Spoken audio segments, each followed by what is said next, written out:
Good morning, my friends. You're not going to see my face yet today because I am a hot mess and haven't had my shower and my hair fixed yet, so you get to see this.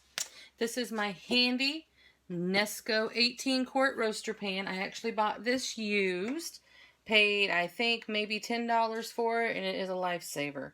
What we're going to do today is we're going to render lard. Now, I had a pretty good size amount of pig fat in a bag. I managed to save this much. I cubed it. The smaller that you cut it, the better that it will render. And you can even grind it. But for me, I was kind of in a time crunch. I needed to get this done, so I just chunked it up pretty good. And we'll still get something out of it. When I say impurities, I mean things like this. Meat, particles, blood. Just, this one here is a discolored piece. And I actually probably could have trimmed that even smaller. But, I mean, I have a fairly good size one here. It will go down. We'll get plenty of lard out of it. One thing I am going to do is I'm going to add some water. Why would you add water, you ask? Well, this is going to keep the fat from sticking at first. And don't worry, this water will burn off. It'll evaporate out, I should say. So I'm going to put my roaster on about 300 to start. I'm going to monitor it. I may turn it down to about 275 because we don't want to do this too high. We don't want to scorch anything. We just want to cook it. So once I get it warmed up, I'll probably go ahead and put it down on 275.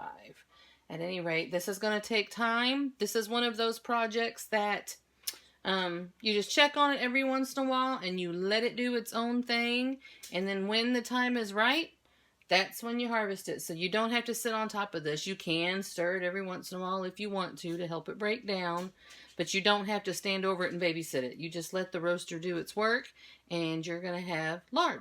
Now I do have the white and the pink, which is the leaf and the other type of lard that I can't remember right offhand. We call it belly fat, but it's all. Anyway, this is good stuff. If you wanted to be really particular, you would kind of keep the lighter stuff separate because you want it more for baking and pie crust and biscuits and stuff like that. I primarily use it for food prep, frying and that type of thing. So I'm not really concerned about it being pure. The very first time I ever rendered lard a few years ago, I was really concerned because the color wasn't as white as what I thought it was supposed to be, what I'd seen in all the Instagram pictures.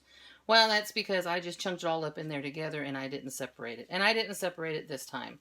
It's still going to be really pretty. It's still going to be really creamy. It just may not be like, super crazy white. So let me get you in a little closer. This lighting's kind of, not the greatest. Can you see it all right? Looks good. All right.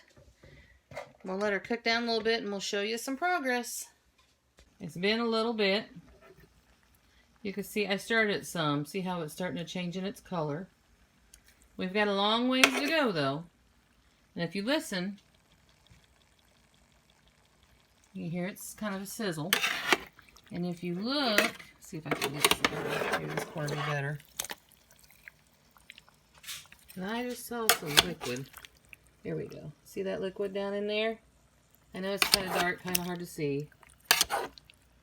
There. Hopefully you can see it. I know it's dark. Anyway, it's begun. So, that's good. It takes a while. But we're just going to keep letting it ride. I do have it down to about 250. So 250 degrees.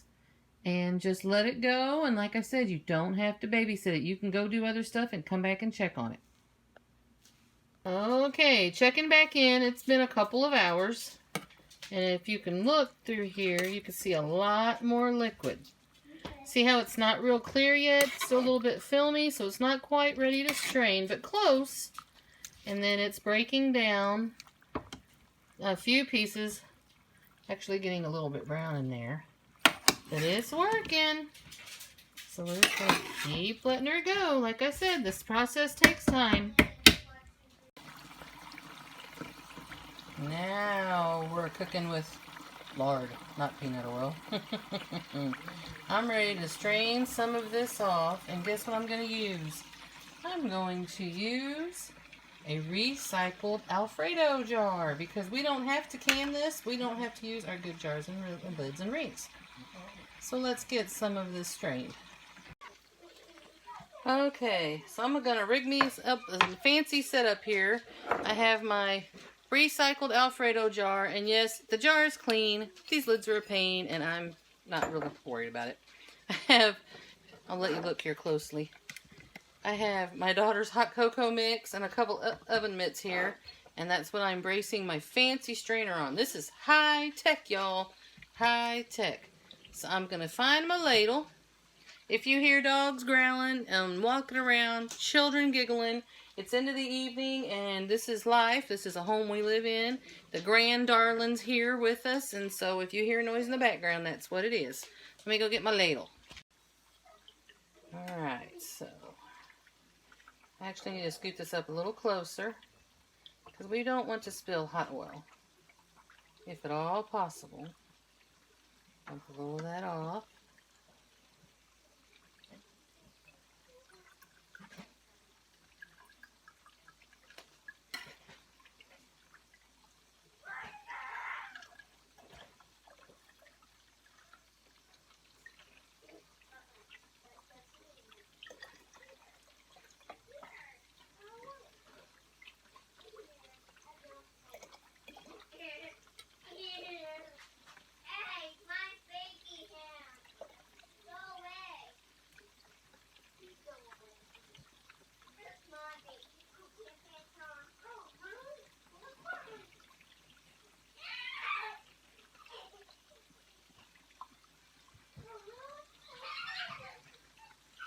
There's one.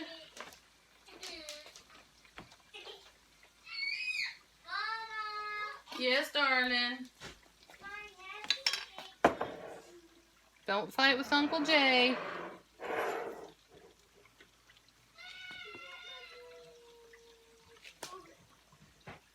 There it is, and when it's cooled off, it's going to be a beautiful color. But there's the first jar. We're just going to set it over there and let it rest. I'm not going to cap it or anything. I'm going to let it cool off.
To mark my jars, to remind me not to use them for canning for whatever reason, is I'll put a little X on the bottom.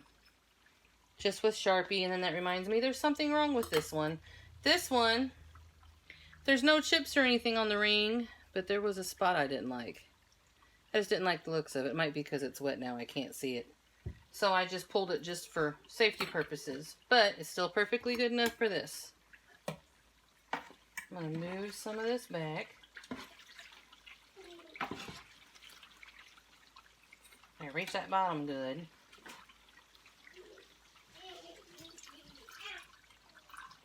I stir it up a little bit.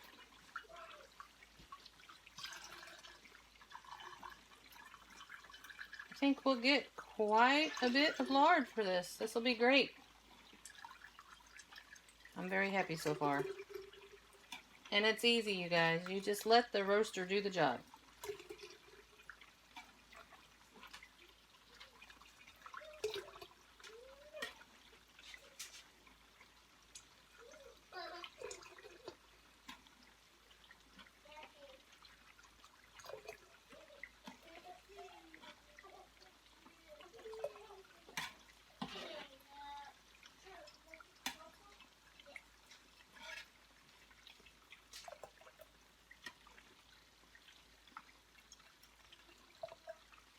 I'm going to try to fill this jar, and then I'm going to let it cook for a while longer. Okay, this is how it looks now. There's still plenty of oil in there, but I'm going to leave that. I'm going to stir it around.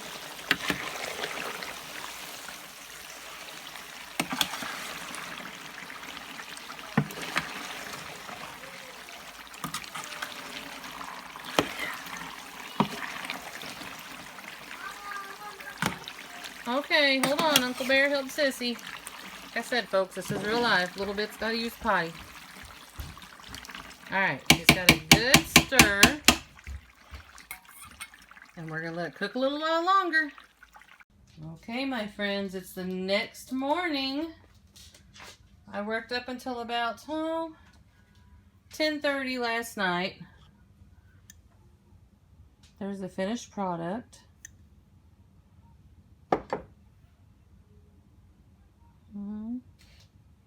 This is what the inside, this is what I had left. And you can see I missed a little bit. I could scrape it out, but I'm not going to. It was 10:30. I had a grandbaby. I just shut her down. I got enough. So, at any rate, that's what it looked like after it had been cooked down. And probably within another hour, I would have been totally done. I did not want to be up till 11:30. So, overall, in one roaster pan worth of fat, and it wasn't mounted up real high, I ended up getting 2 gallons of lard, or 8 quarts, and then I had 2 of these recycled jars that I have lard in, and they're pretty well set. There's a few that's a little bit soft, but that's great. That's plenty. By the time I do this, and by the time I do beef tallow, and then by the time I do the bacon fat, we will have plenty of healthy fats to get us through the winter and into next year. Come here, Miss Charlotte. You want to come in? Come here. You gotta get up here. Are you gonna hide? Look, wave. There she is. You can come over on this side, Bubby, if you want. Okay, so healthy fat for the pantry. Good for you, full of nutrition. If you don't believe me, look it up yourself. Check your resources. They're full of good, healthy omegas. They're full of vitamins. It is good for you. The good old-fashioned lard, not the stuff you get from the store, the stuff that your grandma made. It's good for you, and it's easy to do. What do you think? Huh? Healthy kids, healthy family, hopefully healthy mom and dad soon, right? Alrighty, well, thank you for joining us today. We're blessed that you're watching our videos. Thank you so much. Please just keep them coming. Keep watching. And if there's something that I don't know, we'll learn it together. Do what you can right where you are. Psalms 34 verse 8, O taste and see that the Lord is good. Blessed is the man that trusteth in him. Bye. You want to wave bye? Bye. Bye.